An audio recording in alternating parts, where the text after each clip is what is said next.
Hi everyone, Katie Gray here. I'm just going to talk to you guys about cyberbullying and some things that Mill Creek and our teachers and our administration can do to prevent cyberbullying. So before we even talk about how to prevent cyberbullying, we really need to understand what cyberbullying is. So it is bullying that takes place using electronic technology. Electronic technology includes devices and equipment such as cell phones, computers, and tablets, as well as communication tools including social media sites, text messages, chat, and websites. So a student can use any kind of device, like I said, and it is something that you could do over social media or personal text or group chats, anything like that. So the 10 forms of cyberbullying: exclusion, that would be when students are deliberately excluding another student. Harassment, outing, that would be publicly humiliating a student, either using like a video or a picture or posting something embarrassing on social media. Cyber stalking. Raping, which is when someone logs into your account and uses it as if you're them. So that can really damage their social media, like the way they look on social media. Fake profiles. Dissing, which is sending or posting cruel information about a student. Trickery is gaining trust, so maybe somebody will pretend to be a friend of a student and then get secrets from them and then share those secrets like through a group text or social media. Trolling is try to make you mad in order to provoke a response. And catfishing, which is stealing an identity. I think in the school, what we deal with the most is exclusion, harassment, outing, and maybe a little bit of trickery, and definitely dissing. Those are the forms of cyberbullying that I think we need to focus on as a school. So some cyberbullying facts: 42% of kids have been bullied online, and almost 1 in 4 have had it happen more than once. 7 in 10 young people experience cyberbullying before they are 18. Recent statistics show steady growth in cyberbullying trends. Cyberbullying can have serious impacts on the self-esteem and mental health of people who experience it. So we really focus at Mill Creek about our social and emotional wellness of our kids, and cyberbullying obviously has a huge impact on that, so we really need to make sure that we're doing our most to prevent cyberbullying. More teen suicides are now attributed in some way to cyberbullying than ever before. And then the percentage of schools with principals reporting monthly cyberbullying increased from 9.4% to 14.9% in 6 years. So why is cyberbullying on the rise? 95% of teens in the United States are online and have access to the internet on their mobile devices. And the use of electronics is on the rise, and it can be done anonymously. So students can cyberbully each other without ever being caught. And like I said, the use of electronics is on the rise. So what can we do as a school legally? So in 2000, the court made it clear that schools do have the authority to discipline students when speech, articulated, or behavior committed off campus results in a clear disruption of the school environment.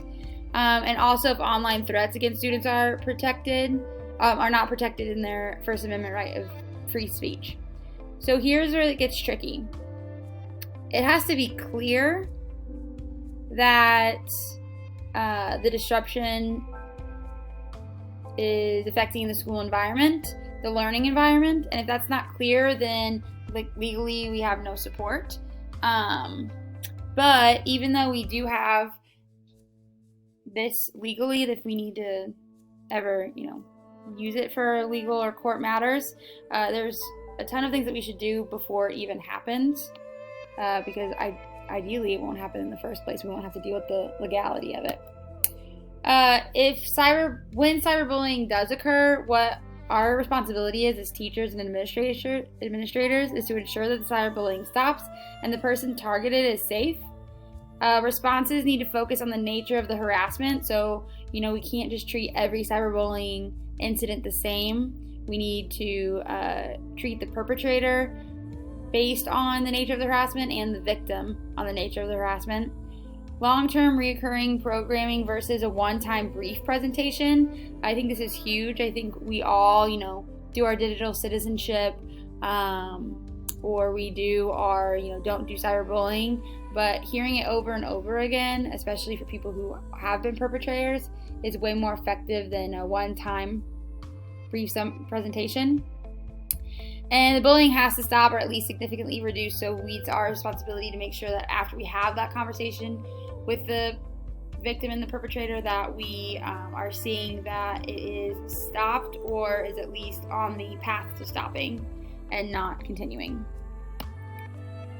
Effective school policies would be specific definitions of harassment and bullying for our staff, parents, and students, graduated consequences and remedial actions, procedures for reporting, procedures for investigating, inform students that what they do outside of school can lead to in-school discipline or action in its language, specifically that if it disrupts the learning environment. So make sure that they know that if it disrupts the learning environment, that we can do something even if it happens outside of school.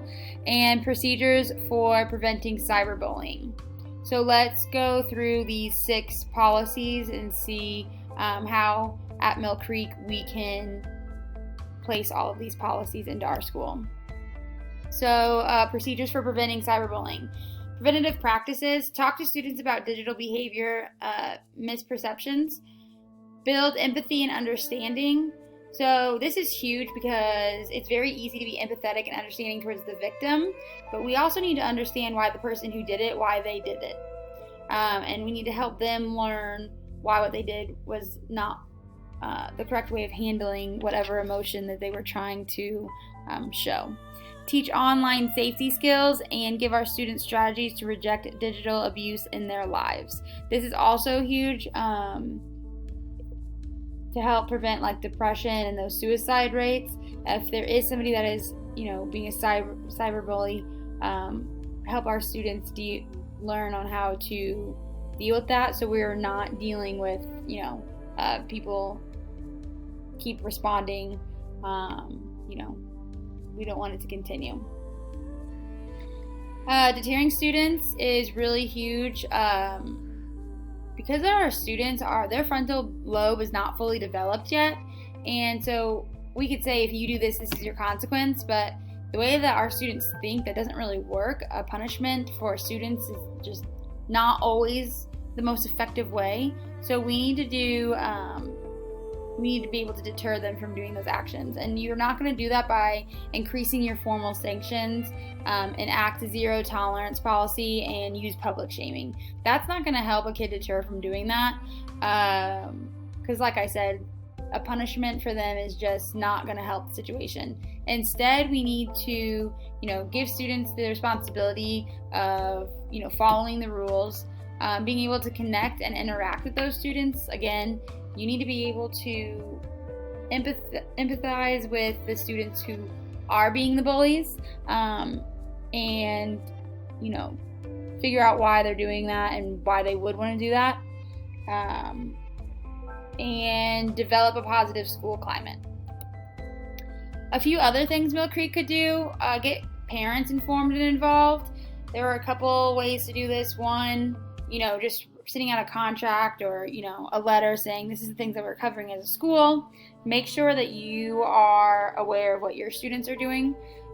There was a study done where parents said, schools said, we're kind of overstepping our legislative boundaries here. We're not doing anything about it. I just want you to know that your student is partaking in, this kind of activity online. And a lot of the parents had no idea that their students were, bullying, cyberbullying, nor did they know that they had certain social media accounts. So bringing parents involved would be extremely helpful.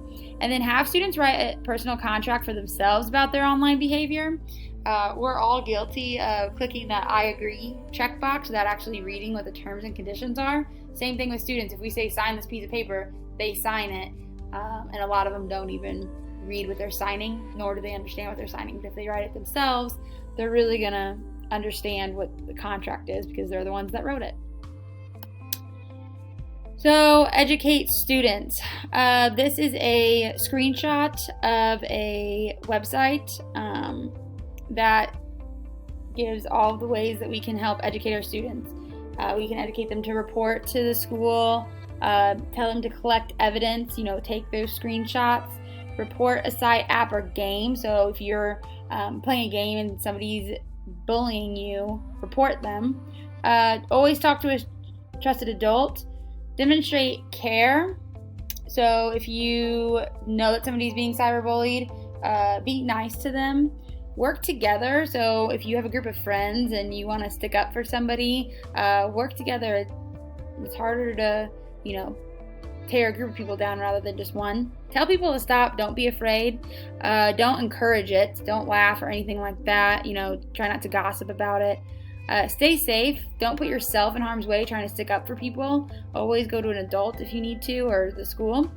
And then don't give up. Just if none of those work, you just got to keep thinking of ways, and don't ever, give up. Don't ever let anybody get bullied. So those are my references. Thanks for listening, and I'm really excited to decrease our cyberbullying victims. Have a great day, everyone.